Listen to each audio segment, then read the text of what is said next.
Now I'm still in the same lesson 4.4. I still have two parts. The first part is how do we sketch f prime of x and f double of x from the graph of f of x. It means I will give you the graph of f of x, and you need from the graph of x to graph f prime of x and f double of x. It's the same technique for f prime and f double of x, but you need to just get the technique for f prime and you do the same for f double of x. First of all, if you have the graph of f of x, when I look at the graph of f of x, I need to precise the stationary points. Why? Because we know that those stationary points from where it comes. I know that at those points, f prime of x is equal to 0. And what does it mean f prime of x equal to 0? It means those will be the intersection points with x prime, or those will be the x-intercept of f prime of x with x prime of x. So first of all, you need to and just look at those points located, and on the graph you precise the x-intercept. Second step, you look at the inflection points of f of x. Those gonna be the stationary point of f prime of x. So where I see there is a small inflection point, it means this one will be gonna be or a maximum or a minimum on the graph of f prime. And then step three, this is the easiest one. When I see f increasing, how I know that it's increasing? It means f prime is positive. It means the graph should be above x prime or x. And when f is decreasing, it means f prime is negative. This part will be below x prime or x. Let's do, guys, an example directly. So if I have this graph here, if I look at this graph here, this is f of x. Step one, as I said, I need to locate the stationary point. Why? Because here and here and here, those have a horizontal tangent. It means here it's f prime of x is equal to 0. It means x of those points will be the x-intercept. It means I know that this point here and this point here and this point here and this one, those all are x-intercept. So I have a part here, then it's x-intercept. I have another part here, x-intercept. And then, so this is the first step, as I said. Step two, I need to locate so those are the x-intercept. Did you see it already? I did. Step two, what I need to do? I need to locate the inflection point. Where are the inflection points here?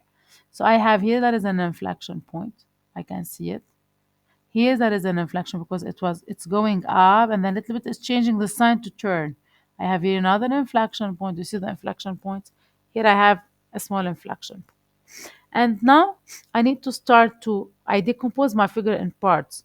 It's before the x-intercept, between here. So here I have a part, here I have a part, here I have a part, so I need to see how we're gonna graph. So if I look at the part before, let's look at it here.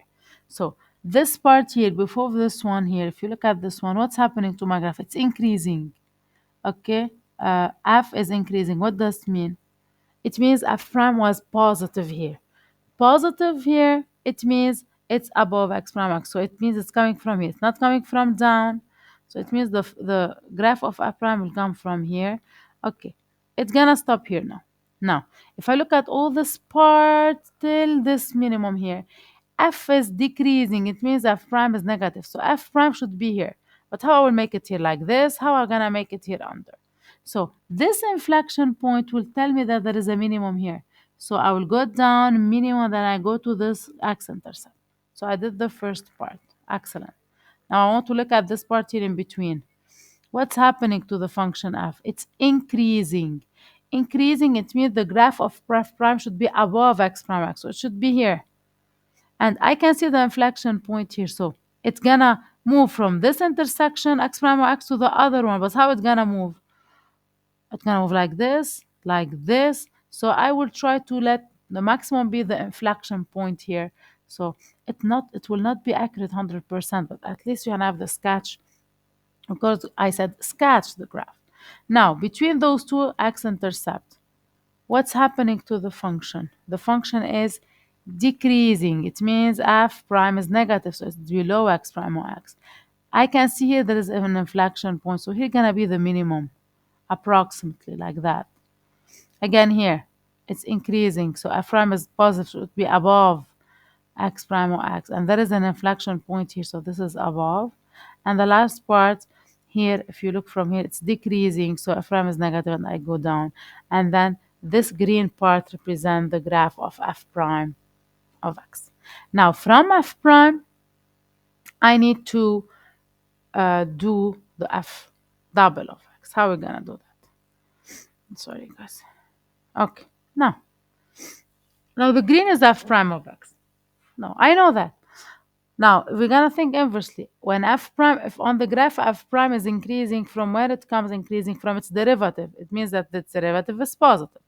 When f prime is decreasing, it means its derivative is negative. So it means where f prime is increasing, I need to make f double of x should be above x prime of x because it's positive.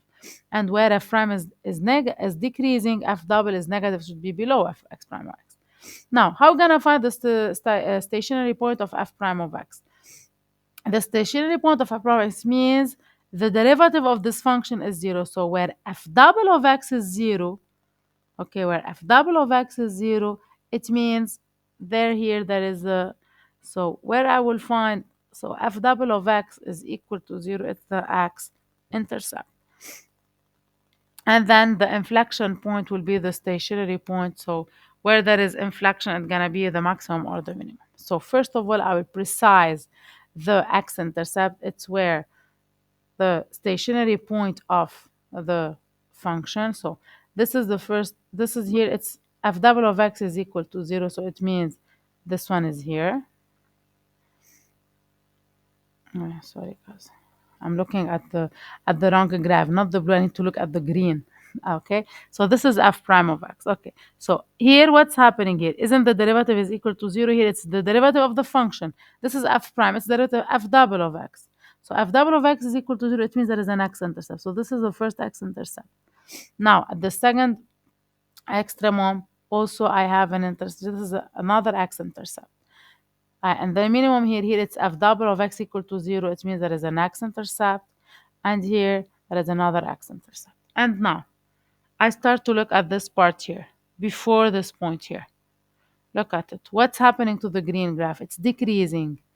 F prime is decreasing. It means its derivative is negative. So it means the F double should be till here. Excellent. Now, between those 2 points, what's happening to F prime? It's increasing. It means the derivative of F prime and F double is positive. So it should be above. How I will make it like this? No, as I did the preceding function, it's gonna be increasing. It's gonna be, sorry, above. But where is the inflection point where I have the maximum? So it's like this. Now, between those two, the function, the f prime is decreasing. It means f double is negative. Below, this is the inflection point here. I'm going to have the minimum. Between those two, the green function is increasing. It means f double is positive above x prime or x. So that's it. The inflection was approximately here.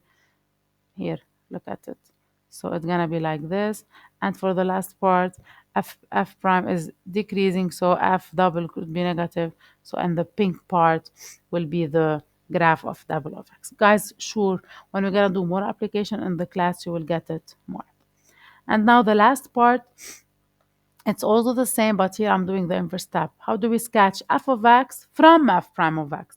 And also you will see in the class, if I have f double, how can I do f prime and then f? Now, to sketch f of x from f prime of x, I need to think inversely. So step 1, where f prime of x is equal to 0, I know here we're going to have the stationary point of f of x, and we're going to have the maximum or the minimum. Where f prime is negative, it means f is decreasing. Where f prime is positive, f is increasing. And the stationary point of f prime of x, okay, yani where f prime of x is maximum, what does it mean? It means that f double here is 0, because maximum of f prime of x and the derivative of it is 0. It means those represent the inflection point of the graph of f of x. Let's do an example, guys. You will get it more. So that's it. If I have this graph, the blue one represents f prime of x. First of all, on purpose, I used 2 colors. Now, f prime of x is equal to 0. It means those here, on those lines, I will have the maximum and the minimum. It's not, it doesn't mean that here gonna be, but on those, on the line where x are equal to this point, x is equal to, I will have here the maximum and the minimum of the stationary point. It could be like this, like this, like this. How we will see from the graph. And at the extremum or at the stationary point here, what does it mean here? It means f double of x is equal to 0. It means at this point, I will see on the graph an inflection point. It could be like this or like this. Also, it will be related to the graph. Step by step. Now, if I look at the part before this one, how is f prime of x? F prime of x is negative. What does it mean? It means f gonna be decreasing. Okay, it will decrease to reach to a minimum. The minimum should be on this line. So it's decreasing to reach to a minimum. I can put it here. Then, between those two, f prime, look at it, it's positive. Excellent. It means the function gonna increase. But how are we gonna increase till here? Here, that is gonna be the inflection point. So I will increase, but when I'm going here, I will start to switch it here to go over the other side. I'm here now. Here, f prime is negative. It means the function going to be decreasing to reach to this minimum on this line. So it's decreasing to reach the minimum, and you see the maximum is here. Between this part, f prime is positive, so it's going to be increasing. Look where going to be the inflection point approximately here. So I will go out and up like this. So you cannot see it clearly, but you can see that there is a little bit curve. And in this part, f prime is negative, so the function is decreasing, and that's it. And then the purple represent f of x. And if I gave you also f double, you do the same f prime, and then we do f of x. We will see it in the class, guys.